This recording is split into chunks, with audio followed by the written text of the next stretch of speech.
சத்தமா பேசுறதா லோகேஷ் வரன் திருவண்ணாமலை சரி.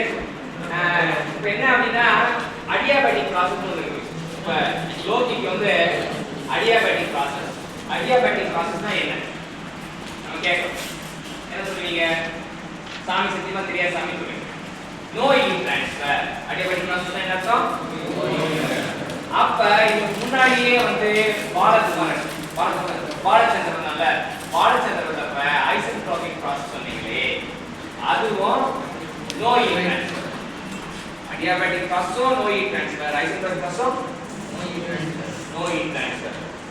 அப்ப ரெண்டு பேருக்கும் ஒரே மாதிரி இருக்கும்போது ஏன் ரெண்டு பேருக்கும் வேற வேற பேர் இருக்காங்க அப்படின்னு பார்க்கும்போது இங்க அடியாபேட்டிக் ப்ராசஸ்ல வித் ஃபிரிக்ஷன். அடியாபேட்டிக் ப்ராசஸ் என்ன அர்த்தம்?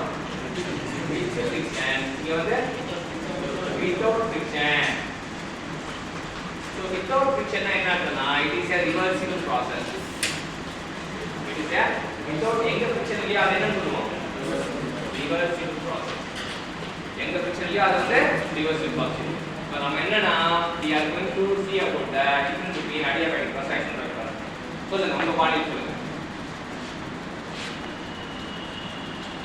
வாட்டர் சொல்ல வேண்டாம். அடியாபேட்டிக் ப்ராசஸ்ல சத்தமா பேசணும். அடியாபேட்டிக் ப்ராசஸ்ல நோ ஈல்ட் ட்ரான்ஸ்ஃபர் அவ்வளவுதான். ஐசென்ட்ரோபிக் ப்ராசஸ்ல